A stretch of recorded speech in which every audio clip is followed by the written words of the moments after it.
Good morning, everybody. It's early on a Saturday if you're Pacific time. I'm an early bird and I'm still just kind of shaking off the cobwebs this morning, but I got my morning coffee, so everything's all good in my reality.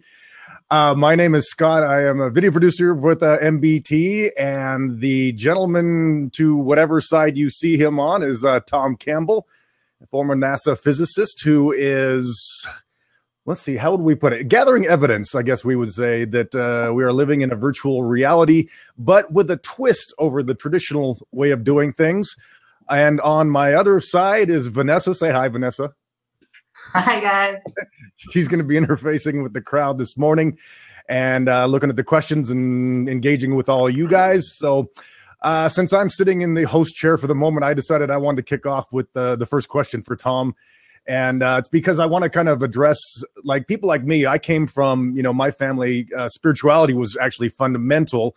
And then, my scientific end came. I think any true spiritual seeker eventually starts to look at the sort of improbabilities of a lot of the dogma that come with spirituality and start to question, did this stuff really happen?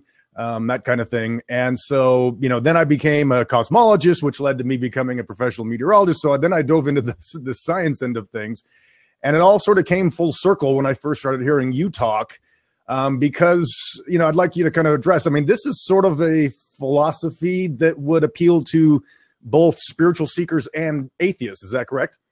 That is correct. Yes. In the My Big Toe model, it is a very inclusive model. It appeals to atheists, it appeals to theists, both equally. And that's because it is a model of existence. And when I made this model of existence, I made it logically and from my own experience exploring consciousness. And I didn't really have any idea how it was going to turn out or where it was going to go or what, how I was going to turn out and where I was going to go. I was just on this ride, and I, tried to understand it as much as possible as I went. And as it turns out, the larger consciousness system is just a natural system. It's not a supernatural system. But and it is imperfect and it is finite, not infinite. But at the same time, it serves almost all of the functions that theists attribute to God. It is the source. It is interested in our own evolution because our evolution is tied to its evolution. So it's kind of interested in us. Even individually. It is the one that creates our virtual reality that we interact in. So it's the source not only of consciousness, but it's the source of our physical universe as well. So we can go on with these attributes, and they sound an awful lot like what the theists attribute to God. So it tends to fit both camps. The atheists can say, see, I told you, there's no what supernatural being that's in charge of everything. It's just a natural system. And the theist can say, yeah, see, I told you, there is this higher power that, is our source and has evolved everything, and we're in its image, and, on and on. So they're both right. And that's one of the neat things about this philosophy, is that it is very inclusive. I've had any number of people tell me that I sound just like a Tibetan Buddhist, that I sound like a Zen Buddhist, that I sound, like Gnostics out of the Christian esoteric sect. I sound like Kabbalah. I sound like the Hopi Indian medicine man. And on and on and on. So I think that's just because it's universal. There is but one truth, and all roads kind of lead to that truth. But there's thousands of these roads, thousands of ways that you can end up getting closer and closer to this truth.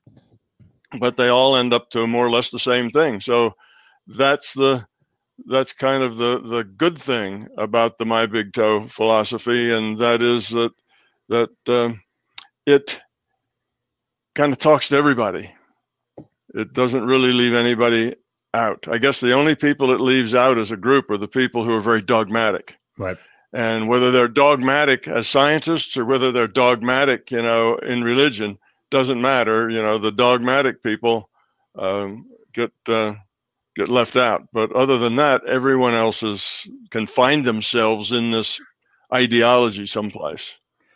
Yeah, I think that point is, well put, that, for the longest time, I, as a theologian, would hear from scientists, religion, it's so dogmatic and it's covered in that. And then I would look at scientists and go, yeah, but you're buried in a dogma as well. That's a universal truth. And as you mentioned, I think in our last stream, I mean, if you look into Hinduism, they have a word, for our reality, which is called Maya, which is, literally translates to illusion. The Buddha used the term illusion. I believe it's in Corinthians. Paul says something about, now I see this, but then I will see this, the fullness of everything. So in a lot of the spiritual things that are going on, I mean, it all matches up. My brother has a PhD from Princeton Seminary, is a practicing Christian minister, and I sent him the double slit experiment, and he was like, oh my God, this is right along, a lot of my things I've been thinking. So, to me, this has a really large appeal for people who are spiritual seekers, at their core, but really have a mind for wanting to have some form of, realism or something that makes sense, rather than just taking somebody's word for it. So I think this is a great opportunity for people who are spiritual to take a look at.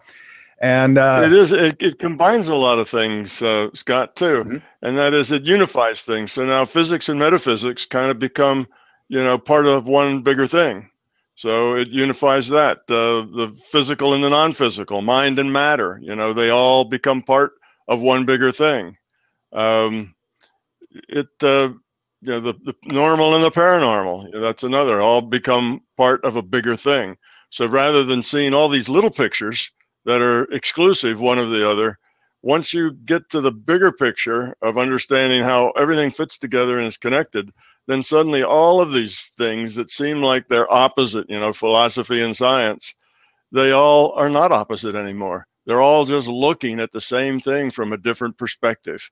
And they've all just taken a piece of that bigger thing and made that their, the place where they work.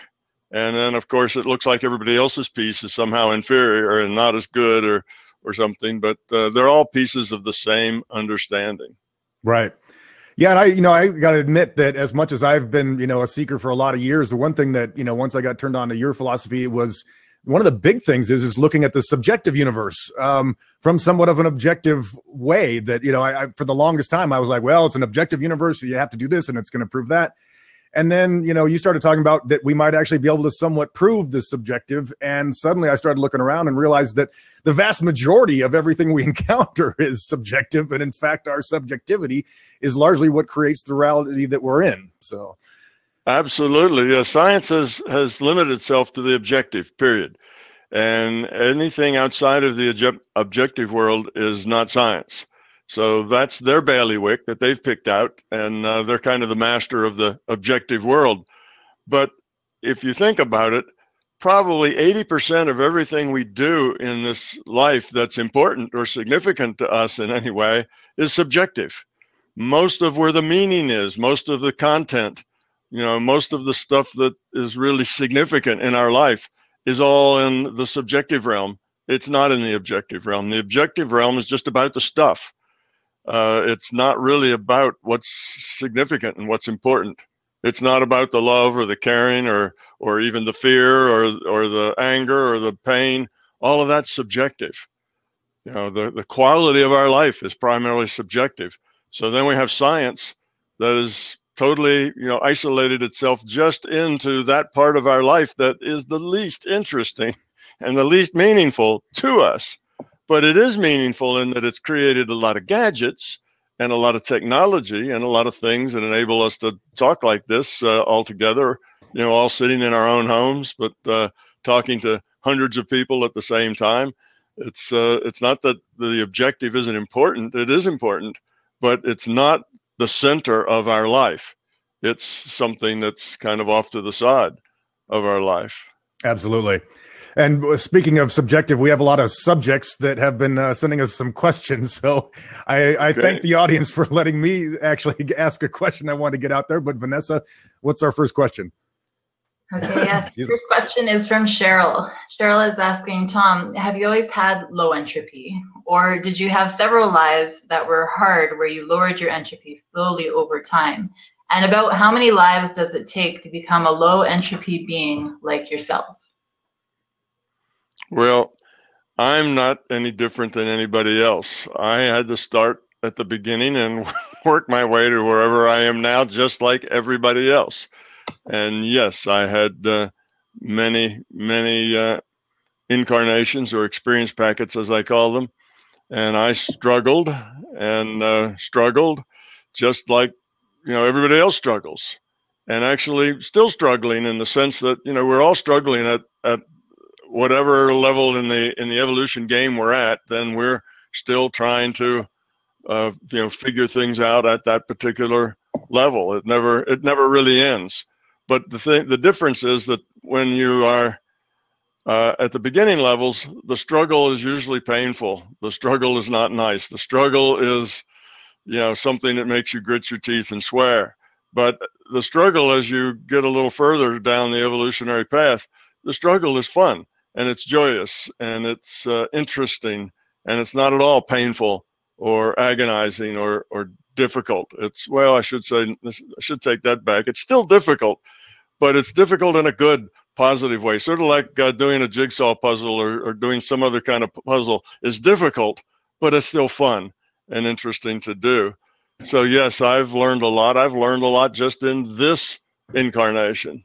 From where I started, if you would have known me back when I was, 19 or 20 or 22 or even 25 years old, you would have seen a very, kind of brash and arrogant young physicist who thought he, knew almost everything that was important about the world. And fact was, he knew very little that was important about the world. So that's just been in this lifetime. But yes, I've been around a bit. And I started this life as a very right-brained child. My sister will tell you stories of me kind of zoned out chanting when I was like 5 and 6 years old. I would tend to go into altered states of consciousness with chanting quite often, when there really wasn't anything better to do, like riding in the back seat of a car, going someplace that takes hours to get there. But in any case, yes, I came in already having prepared myself for this incarnation in the last several. So it's a work in progress, just like everybody else. I'm not particularly special in any way.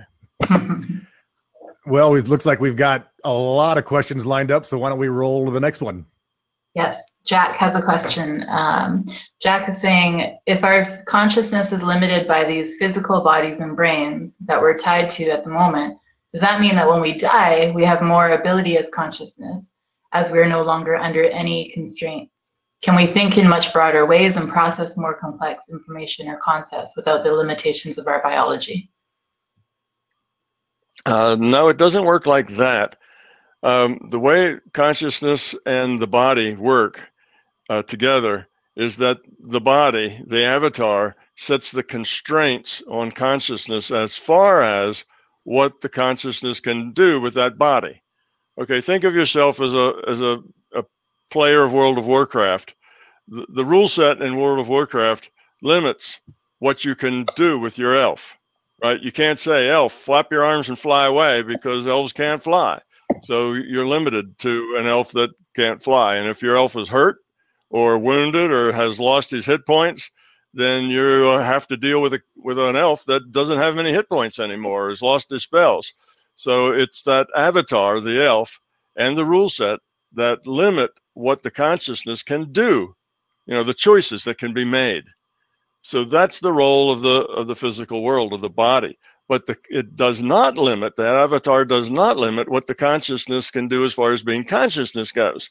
It only limits what it can do as far as giving the avatar instructions. It can't give the avatar instructions to do something that it can't do, that's not supported by the by the rule set that defines the avatar. So the consciousness can go explore consciousness, can grow to whatever extent it can grow. It can, explore the consciousness system. It can understand things on a much higher level. It's able to do everything that consciousness can do, and it can grow up just as much as consciousness can grow up. It's not limited at all as consciousness. Its only limitation is what it can do with that avatar. Okay, so it's got an avatar, and the avatar has just been in an accident and has only one arm and one leg. Now the choices that it has are different. The challenges it has are different. The choices are different. And I might add, the choices are just as valuable, just as good, just as instructive, and you can learn from them just as well, but they're different. So that's the limitation that we have. So when you die and you get rid of the body, you don't suddenly become brilliant and understand everything. It's like, now that I'm, in the non-physical, that I'm not in this physical reality anymore, now I see it all. I see the whole picture and everything's perfectly clear. It's not like that. It isn't any more clear after you die than it was before you died. That is your own development within consciousness that makes it clearer or not clearer. And dying doesn't really make you any smarter. Good to know. Okay, well, that kind of leads into F's question. F doesn't have a full name here, but F is asking, if this is virtual reality whose main purpose is to make us evolve or help us evolve, and we choose to live it among many other free wills, why is it that only 99.99% of the people here are able to leave it temporarily or have an OBE whenever they want? Are we trapped to live only this data stream with the eventual dreams and that's it? Who decides the 99% of the people must stay here all the time? And why are we forbidden or manipulated to not visit other realities or remember past lives? Okay, no, the only person that determines whether you are able to do out of body or not is you. Nobody's manipulating you, and nobody's set a constraint on you that says you can't do it. The thing that keeps you from doing that whenever you want to and in a very methodical way is your own fear, your beliefs, your ego. That's what keeps you from being able to explore the larger consciousness system. If you get rid of those things, then that exploration becomes a lot easier. You have to learn how to get out of your head. That means just approaching everything intellectually, and how to get into your being level, or I guess many people would say into your heart, into the core of you. That's into an intuitive self, not just an intellectual self. So there are things that you need to develop, but these things will develop easily once you get rid of the fear, and getting rid of the fear gets rid of the ego. So you're not trapped, and there's nothing that's keeping you out. It's just that 99.999% of the people have a lot of fear, a lot of ego, and a lot of beliefs, and that's what keeps them out. Tom, go ahead. Well, it's kind of a follow-up question to this, because I've had a friend that was very unintentional about her sort of, I guess, spiritual life, for lack of a better word, but she was into having some out-of-body experiences or visions, as she called them. And and for me, they've eluded me from my life. But and I've wondered, would somebody ever incarnate here where they put that conscious restriction on themselves that they didn't want to have those kind of experiences for the purposes of growing in a different direction? Sure, that's a possibility. And if they did that, the reason would be that they probably did do a whole lot of it in the previous one, and it ended up getting in the way. You can be out of balance. We're here for a reason. We're here to make choices and to grow up, to evolve the quality of our consciousness based on the quality of the choices we make. We make good choices, we evolve. Poor choices, we de-evolve. That's what we're here for. So the main thing is being here in this, virtual reality we call the physical universe, and making our choices here the best we can. That's the whole thing. Going out of body is not really why we're here. Okay, but we're also here to grow up. And as we get rid of we make good choices and get rid of that fear, then things like out of body and healing and remote viewing and all of that stuff becomes easier and more natural to us. Okay, so even if you can do that very easily, you can say go out of body whenever you want. you still need to stay balanced. If you spend all your time in other reality frames, you'd be missing what you're here for, which is to interact with this world and make choices. So people who spend, 6 or 7 hours a day in meditation are probably unbalanced as much as they're spending too much time in the non-physical realms and not enough time, here interacting with people. And on the other hand, people who never meditate at all and have no interest in it, they're also unbalanced. They're completely locked into the physical world and a material viewpoint, and they're not likely to do as well either. So you need to keep a balance while you're here. Now, some people seem to be gifted at these sorts of things, and they may not even seem like they're too evolved as far as the level of their consciousness goes. That just sometimes happens. And sometimes that's a wake-up call to the rest of us. It's to help the rest of us see the possibilities. They may be giving those kinds of gifts so that we can see, oh, that's possible. Consciousness can do that. I wonder how you learn to do those things. And then we start to become seekers. And that puts us on our path. So some people are here and for no particular reason seem to have these abilities. Well, I think the particular reason is that's kind of a wake-up call or an opportunity for us to see the possibilities. And sometimes it's somebody who's come here from the last life, the past life, where they did pretty well. They're fairly evolved being, but they haven't really just gotten in gear here yet. They're still kind of drifting. So you may have some of those too. It's not just one reason for something to happen. Usually there's 5 or 6 different ways that you could end up like that. Sometimes there's a story of a guy who's painting a house and he falls off the ladder and hits his head, and afterwards, he has all these precognitive dreams that he never had before. Right. Well, there's things like that too, and that doesn't mean that he just had a great spiritual awakening. It just means that he's probably being used to help other people wake up and see bigger pictures. And the falling off the ladder is what provides the uncertainty for him to be able to do that. People then won't know really, it didn't just happen to him. There was this reason, it was caused. And it seems like it's a physical thing. You fall off a ladder and hit your head just right. It changes the way you think. Right. But that's so we can kind of make that story up, but that's not really what happens. But it's a good cover story. I was thinking as you said that every time I feel like I'm just starting to get into gear here, I realize there's another gear. Just like there's always another gear. But that's kind of the fun of it all. So, Vanessa, what have we got next?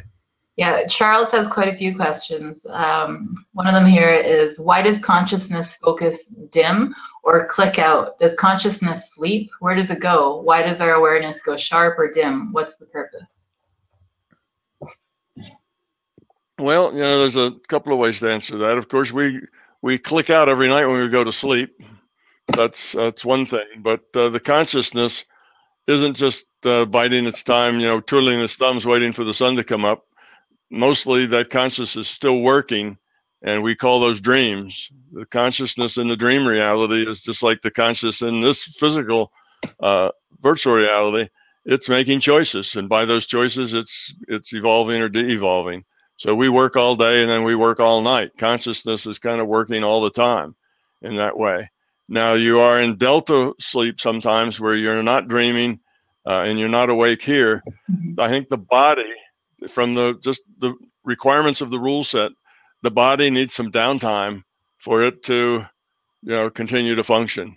It can't just keep functioning 24/7. Its biology says it needs a break and it needs time for it to reconstitute itself. It's just the nature of the rule set in our biology. So sometimes the consciousness can be doing other things. It's not necessarily a dream you remember. It's maybe, processing other kinds of information, but it's not in your intellect. So as far as you're concerned, it's not doing anything because it's not in your intellect. But just because it's not in your intellect doesn't mean that it isn't working.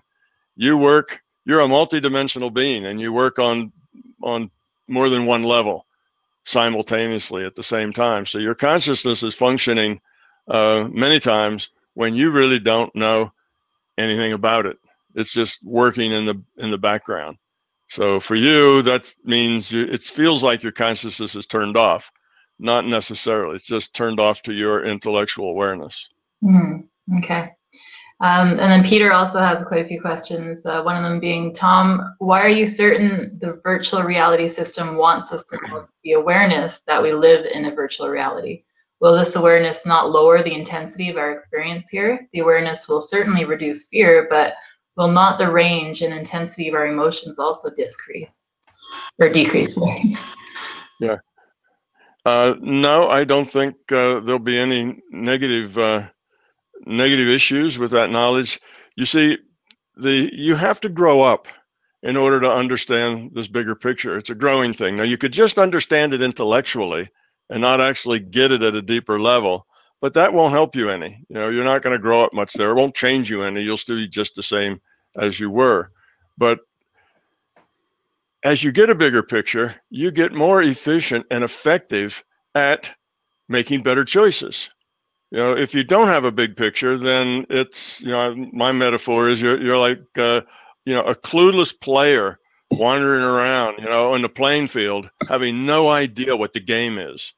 Well, if that's you, then you're not going to be very good at making good choices because you don't even know what defines a good choice or why good choices are important. But once you understand the bigger picture and you see that this is a virtual reality that has a purpose, you understand its purpose and your purpose, now you can play the game much more effectively because you understand the game. And it just makes it a whole lot easier to do better at it. So the system does want us to eventually understand the game and to get better at playing it. But you can't force somebody to understand it. They have to get there on their own. You see, if you just explain it to them intellectually, it won't help them any. They have to grow up to it.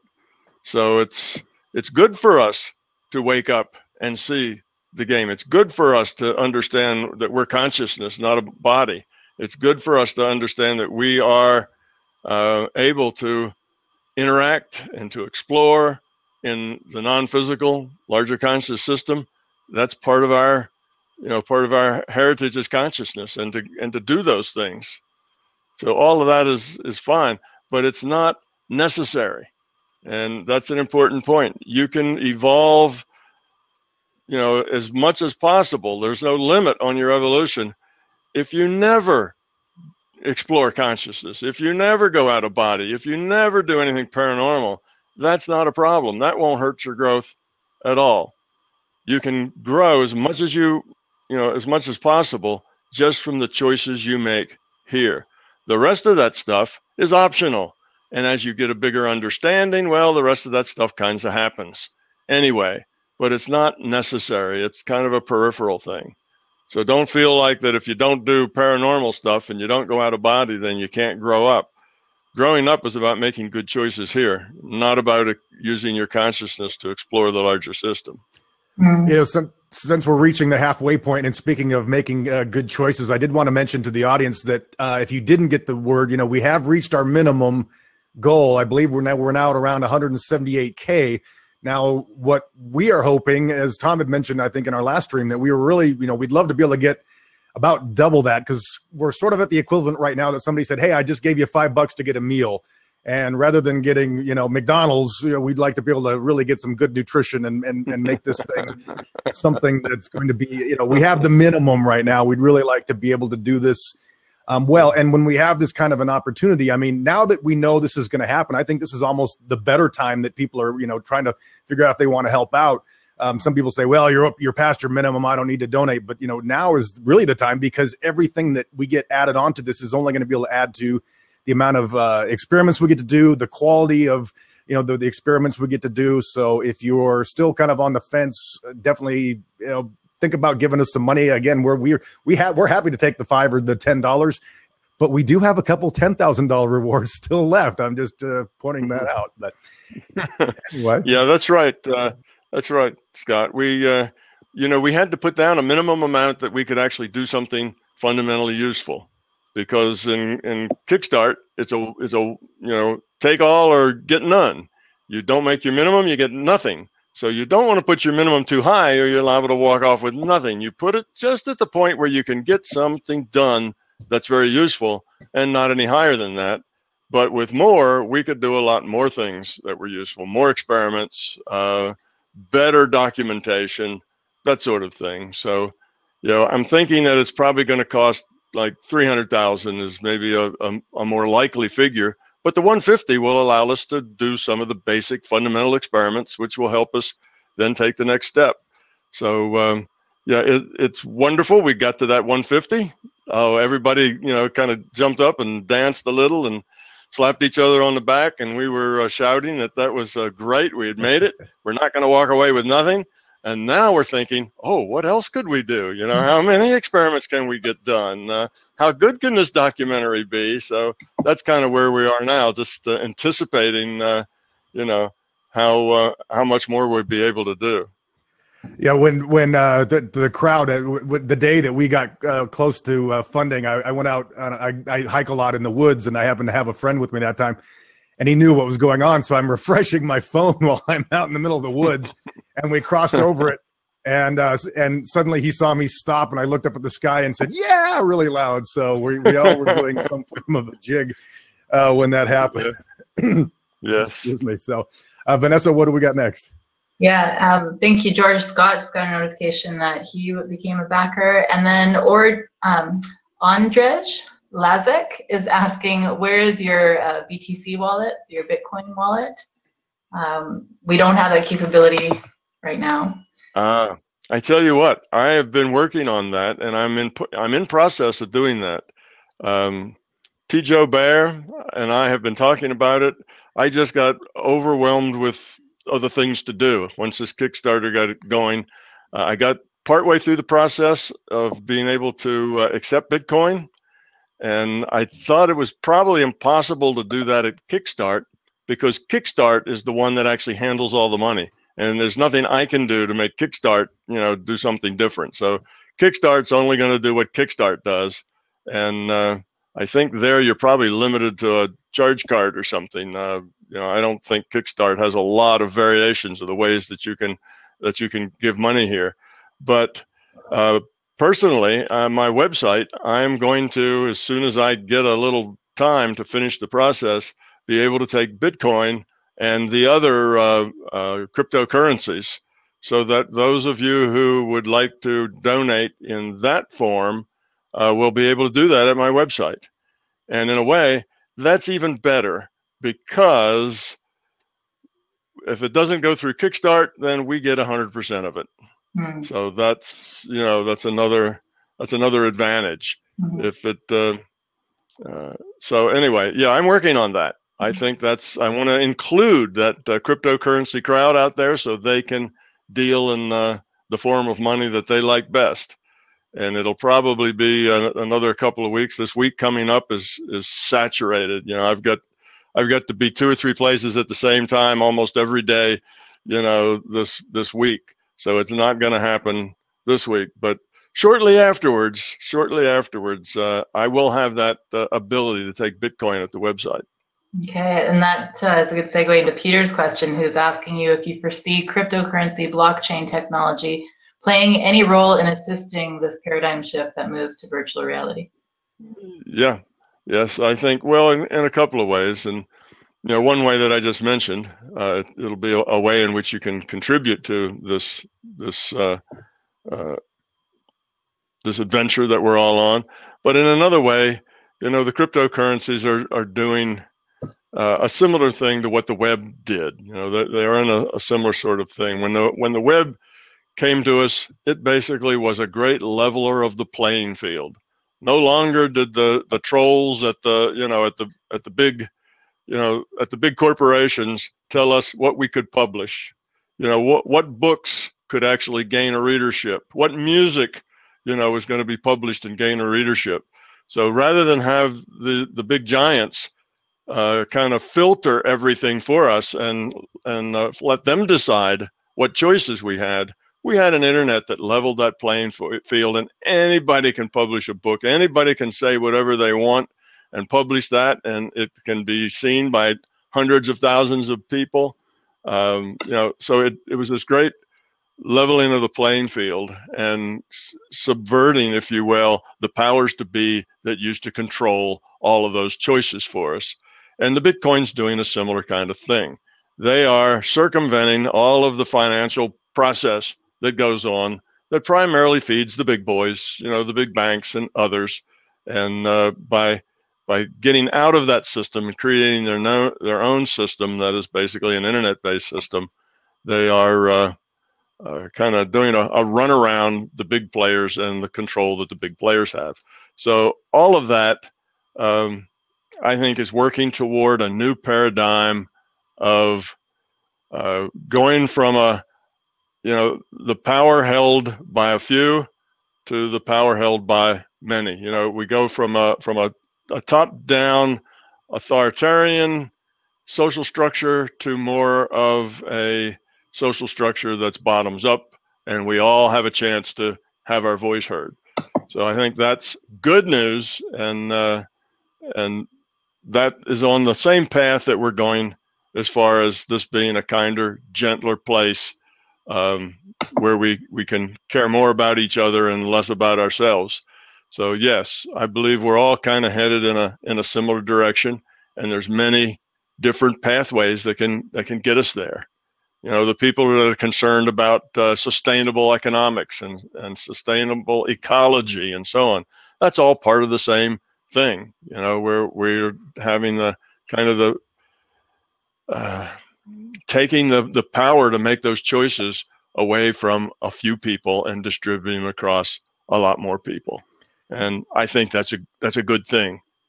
Yeah, the good news is that we all have a voice. The bad news is that we all have a voice. That's exactly. Well, right, that's our ability. That then helps us with all those extra choices that we have. That helps us grow up. We're going to have to grow up to shoulder the responsibility of those choices. It's easy when you're a child and daddy just makes all the choices for you and you don't have to worry about it. Daddy says, well, we're going to publish these books and these records and you can listen to one of those, and otherwise you don't get to listen to anything. And we say, okay, Dad, you're in charge. And we don't need a whole lot of responsibility. But suddenly, when we can, have a lot of influence ourselves, now we're going to have to grow up some to handle that. So yes, the internet's wild and woolly frontier. It's still got a lot of charlatans and, a lot of people who would try to steal your money and trick you and, take advantage of you. But that's just part of the growing up process of sorting all this out. I don't think it'll always be that way. It's kind of an interesting way to watch, what you talk about as far as the ego, that, you see these people that, the phenomenon of internet trolls and stuff like that people are, it's not going my way, so I'm mad, and it should be going my way. And it's just really like, you're like, wow, that's ego incarnate right in front of my face. It's an interesting thing to have to deal with. And I do the same thing. I notice it for, myself, but it's really amazing once you kind of tune into the need for everybody to have things go their way, and how much we're seeing that manifest with everyone having their voice. So in the evolutionary process, hopefully we're just going through sort of the tantrum phase of humanity at this point. All right, what's next, Vanessa? Yes. Okay. So next we have a question from Dave, and Dave is asking, how does the larger consciousness system measure entropy? Well, that's a good question. How does the system measure entropy? It does that through its own ability to look at the probable future. Okay, there's this probable future database. And the way you measure entropy for, say for a choice, how do you know that a choice is low entropy? You have to pardon my voice here. I've just been got a tickle in my throat and been coughing a bit. But anyway, let me see if I can get going here enough to answer the question.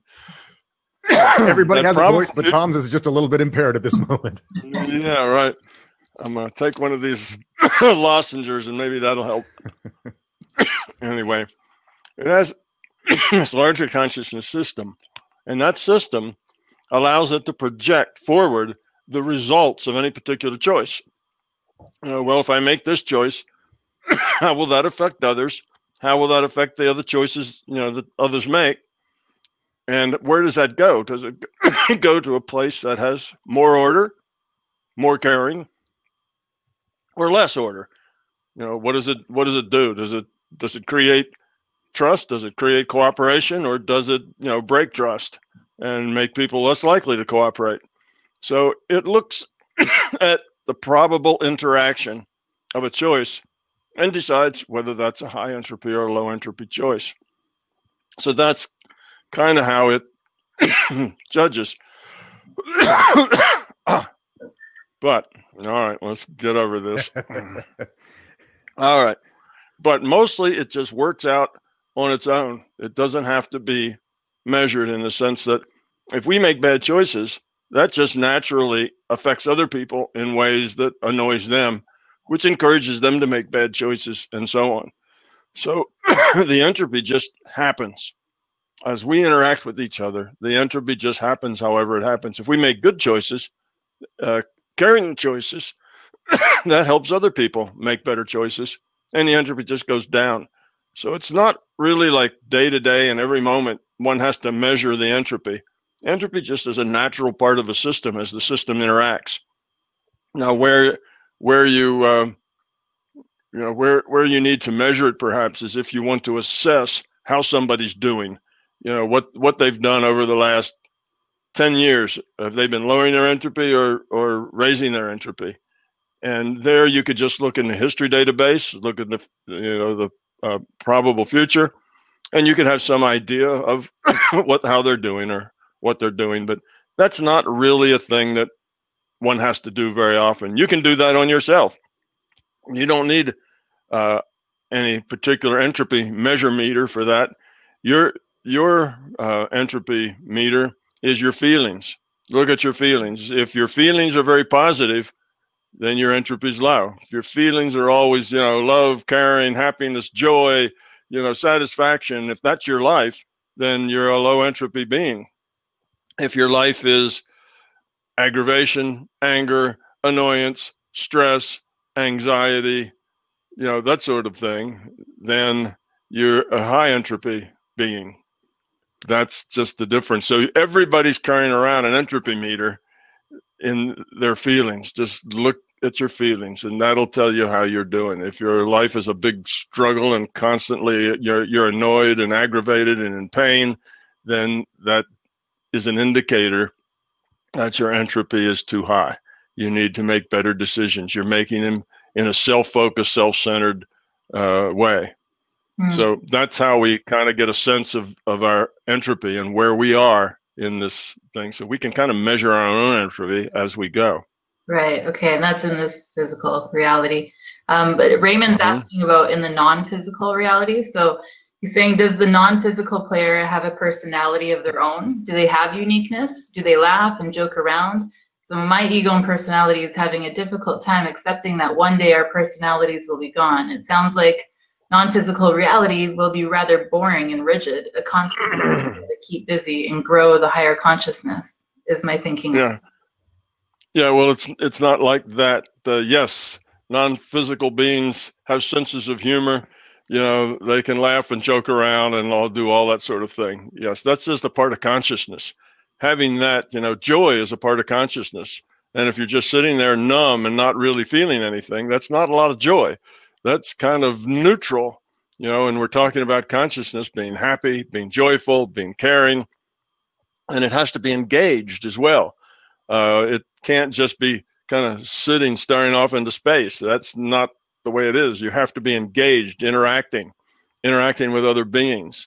And in that, your sense of humor and your personality is a very big part of you, and that remains with you. That's part of your consciousness. That doesn't go with the avatar. That goes with the consciousness. And indeed, the larger consciousness system has a very good sense of humor. If you happen to be connected with it to enough that you have enough conversations, you realize that the LCS has a very well-developed sense of humor. I mentioned a while back that, I was trying to look for my spirit guide, kind of quote unquote, and the only thing that came into my visual was Will Ferrell as my spirit guide. And that's actually stuck with me now, that when I noticed that, there's sometimes where I get into this little vortex of like, life kind of, knocks me on the head, and I'm like, oh, I'm getting over this now. And then it knocks me in the head, and I always go, thanks a lot, Will. Like, hey, the great sense of humor there. I really appreciate you. He's got this really wry sense of humor that sadly matches my own, because it's like, hey, you shouldn't have the same sense of humor that I do. But anyway, Vanessa, what have we got?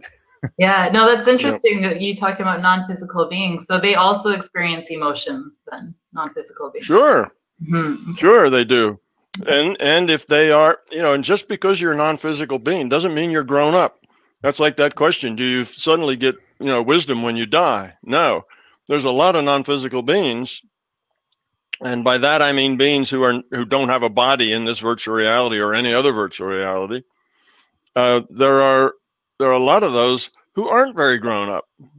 So when you talk to a non-physical being, they may not know as much about what's going on in the big picture as you do. Just because they're wandering around in, let's say, other virtual realities, not your virtual reality, doesn't make them smart. So some of them are smart, some of them are dumb. Some of them are really nice and cheerful and happy and willing to help, and some of them would just as soon trick you or cause you problems as not. So it's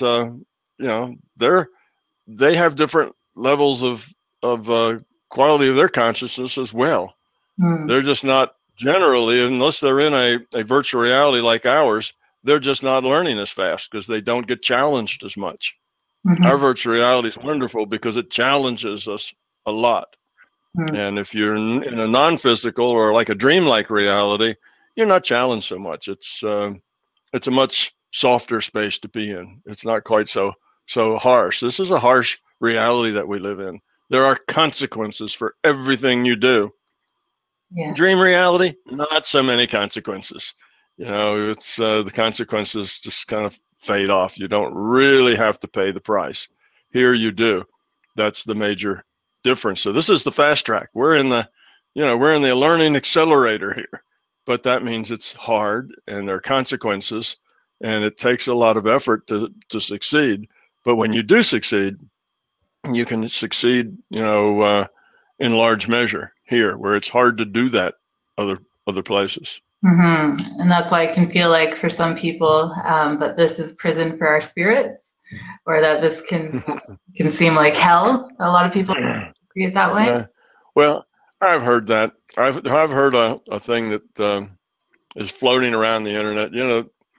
Our culture is very fear-based. So anything that anybody could possibly be afraid of, gets a lot of traction in the internet. So if you can think up something that's scary, well, you'll have 100,000 listeners or readers who want to be scared with you. It's just the way we are. We're very fear-based now. Yeah. More so than we have been. So there's just fear coming from every direction. And I've heard that the byline is don't go toward the light. That's a trick. This is the prison planet, and all of we individuated units of consciousness, or souls, if you want, are tricked and trapped here. And we slave away for our masters, et cetera, and it's a bizarre thing, and it's total and complete nonsense. But the fearful will rally around almost anything that shows them as the victim and something else that's bigger than they are as the master. And that's just kind of a victim mentality that is a very popular thing right now. We have a lot of people in our culture that see themselves as victims. And if you're a victim, you basically have given up your free will and given up your power. And now all you have left to do is really complain and talk to each other about how awful it is, and how, the big guys, the big boys are always running over you and taking advantage of you. And now even in the non-physical, the big boys in the non-physical have you trapped here in the prison planet, so it's just more of that fearful stuff, which of course is taking us in the wrong direction. Evolution of consciousness is getting rid of fear, you see. And piling on more fear is going in the opposite direction. That's de-evolution. But it's just where we are now. And that's part of what we talked about just a few minutes ago. And that's now that we have this voice, that we can get hundreds of thousands of people to listen to what we say because there's this internet, we have responsibility. and we have to learn. We, the children, are going to have to grow up now that we can't depend on daddy to make all our choices for us anymore. Well, thank goodness, daddy was very restrictive. We don't want to be restricted in life just to the things daddy wants us to see. So now we have this bottoms up capability. Well, we're going to have to grow up. Okay, so all the children are huddled around talking about all the scary things that are out in the world, and afraid to go out of the house. Well, we have to get over that and take on the responsibility of going out of the house and not being fearful. So yes, the prison planet, right? Don't come back here, because just having all the whatever good stuff sucked out of you, and that's all nonsense. But it feeds the fear, unfortunately. You're right. Well, I was telling you about this post that I put up that says this whole come to earth and pretend to be human thing turned out to be a lot harder than I thought. And that resonates with a lot of people, but we don't have to see it that way, right? We can actually see it as this is a great opportunity for us, that we're ready to take on this challenge to grow and to Absolutely. Yeah, some people have the idea, it's a virtual reality, then that means nothing's important here. I can do anything at any time because it's just a virtual reality. It is just the opposite. This is a virtual reality, and there is a purpose and a point to this game. And the point is to care, to be cooperative, to not be self-centered, to become love. That's the key. And more than ever, what you do is important. Before, when it was just a material reality with no purpose, a lot of people said, well, who cares? There's really no purpose here. We all just are going to be miserable all the time because that's life, and we'll just bounce around. So it really doesn't matter. Let's go just, take drugs, drink beer, and forget about it and drop out. Well, you see, it's just the opposite with this virtual reality. Now, what you do, how the choices you make are really important, because you know what the game is. So the virtual reality concept makes our choices more important. Choices that before we didn't even think about, now we have to think about them. The reactions that we have are choices. We have to think about those. The anger that spouts up out of us sometimes, and the feelings of inadequacy, and the feelings of not being appreciated, and all of that ego stuff. We have to think about it instead of just doing it and wallowing in it. So it makes all of our choices more important here, not less important. I like that.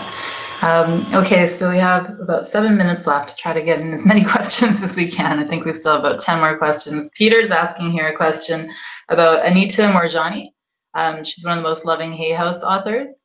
She did the TED Talk as well, My Stroke of Insight, where she experienced a stroke, and he says here that she had complete clarity during a near-death experience as well. Oh, Anita Moorjani, right. And she gained tremendous insight, expansion of consciousness, and immediate healing when her consciousness was released from the constraints of her body. So why did that happen? Yeah, Jill Nolte, right? Was the one that... Jill Bolte. She's the one who had the stroke. Bolte, had the stroke. Yeah, well, what she experienced was right brain thinking. She was a neuroscientist. Doing a lot of physiology and medical and work. And that's very left brain work. That's all intellectual, logical kind of work. And she was a very logical, intellectual kind of person. And then when she had the stroke and the left brain was kind of paralyzed and wasn't working anymore, her right brain was the only thing that was left. And she got to see the world through a totally different, portal, if you will, a different viewpoint. And suddenly her vision was holistic, not detailed and logical. And that started her on an understanding of there's more to the world than just what you see through your intellect, which got her, more involved in looking at that right brain side of her, that holistic side of her, which then, of course, helped her heal and do other things like that. So that's a very interesting video. Everybody should watch that video of Jill Nolte. Jill Bolte Taylor. Nolte, I think, Taylor. Yeah, it's a very good video about the two different ways that we see the world. One is intellectual, and the other is more from the being level. It's intuitive. And that's what I talk about, the intellectual level and the intuitive level. Or you can talk about the left brain and the right brain. These are all just metaphors for talking about the subject. But yeah, it's a very significant thing. Well, when you get more, when you pay attention to that right brain, you pay attention to that holistic thing, that's the position from which you can heal yourself and others. From the intellectual side, you're not very effective. From the right brain side, from the holistic side, that's when your thoughts, your intentions can modify future probability. That's when healing and remote viewing and all the rest of those things actually really start to work powerfully for you, is when you get out of your intellect and get into your being level. Mm-hmm. So how do we do that without going through a stroke? How do we shift from yes. Well, stroke is not the path of choice, no doubt. You just work on it. You work on, first you start with meditation. And meditation tends to take you out of your intellectual level, because the point of meditation is to not have any of those thoughts. Stop thinking. You just are, instead of you are what you're thinking, you are without thinking. And that you are without thinking is you at the being level. So meditation is a good way to start that process, to get acquainted with you, not the intellectual you. And now it's a matter of feeling more than thinking. You feel yourself to be a point of consciousness floating in the void. That's all. You have no thoughts. And you still can use your cognitive ability there, just as long as you don't do analysis, judging, comparing, all those sorts of things.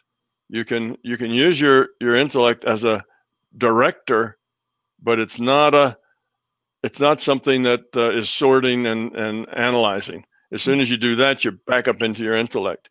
So it's a hard thing for most of us, particularly us Westerners, to do, because we live out of our heads most of the time. That's how we make money. That's how we get paid. We have jobs, and the jobs require us to be rational and logical. And if we're not rational and logical, people call us airheads and basically write us off. So our culture teaches us to be left brain and trapped in our intellects. So for us, it takes a lot of effort to learn how to live at the being level, to live through that right brain viewpoint. And just working at it is how you get there. But meditation's probably the first and main tool to use. Yeah, I like how you talk about you can intellect from the being level, because oftentimes in these Eastern traditions and spiritual teachings, we hear about you need to transcend your thought. So be absent of thought. And that can be really difficult. But what you're saying is, no, actually, you can still think from the being level. Yes, you can still think from the being level. What you really need to transcend is your fear and your ego. You see, that's why the intellect gets such a bad rap. You need to get out of your intellect. It's really not the intellect that's the problem. It's not the intellect's ability to think that's the problem. It's the intellect is the thing that expresses your ego and your fear and your beliefs. That's all wrapped up in your intellect. So we tell people to let go of your intellect, because their intellect is probably 98% fear and belief and ego. So we say, let go of your intellect, because that's a way of them letting go of their fear and their belief and their ego. But you really don't have to let go of the cognitive function. At the being level, you can still think. You can still, assess things. You can still decide what to do next and why you want to do that next. All of that's there. And the neat thing is that once you get rid of your fear and your ego and your beliefs, you now don't have these two levels. You just live in one level. You live at the being level, and your intellect also works at the being level, and you're a whole person. You're not like broken up into pieces. You don't have this, well, here's your intellect, and here's your ego, and here's your id. In Freudian theory, all of that just comes into one thing, one awareness that's aware of all of it. You're aware of all of that stuff that most people carry around in their subconscious, the stuff that they're not really aware of. Well, when you get rid of your fears, you are aware of all of that. You're one integrated whole thing that is aware of all of that stuff. And you can think You have all the intellect, but when you've grown up that much, that intellect is not processing ego and fear and belief. So your thoughts tend to be very positive. Your thoughts tend to be very caring. You see, your thoughts tend to be very happy. You don't have all of that pain and struggle going on. So that's the thing. Yes, you can think at the being level. It's not like the being level, you're just a zombie, spaced out with no thoughts. It's the kind of thought. It's the type of thought. It's what the thought is expressing is really the point there. Not getting rid of thinking, but getting rid of ego and fear and belief-based thinking. That's really the key. Well, speaking of intellect, my intellect sees a clock. It says it's 9 o'clock. So I just want a couple of things I want to say. First of all, I think from my point of view, this has been some of the best questions we've got. I mean, the audience, you guys did a great job today. Some fantastic questions that kind of went all over the board in a lot of really cool ways. So keep it up. You can submit questions in advance, and you can subscribe when we post new live streams. It's about 2 days in advance that I usually post them. And speaking of which, I'm also very excited to tell you about our next live stream, which is going to be on the 4th with Shaz Khan. And I've been in touch with him. We've been passing emails, and to put it mildly, he and I hit it off quite well. He and I seem to come from quite a similar level, so I'm quite excited to have him on. That will be on June 4th. So we'll have a special guest for that one. So definitely tune in, and we will have a countdown on the page as soon as I post it here in a few. And please, please, please remember, we have hit our minimum, but we could certainly, we're really shooting to have double. So we'd love it if you could just continue to donate and continue to share this with your friends. I think this is a very exciting time, especially because we've reached the minimum now. So now it's not a question of, is this going to happen? It's going to happen. The question is, how much can we really dig into this? So please, absolutely keep your donations coming in and keep spreading the word. And thank you once again to our audience. We would not be here if it wasn't for you. Thank you to Vanessa for moderating with our crowd. And thank you, Tom, once again, as always, for sharing your views. And I'm looking forward to gathering more evidence as we move into the future. So thanks, everybody. Join us on June 4th. We'll see you then. Bye-bye, everybody. Bye, guys.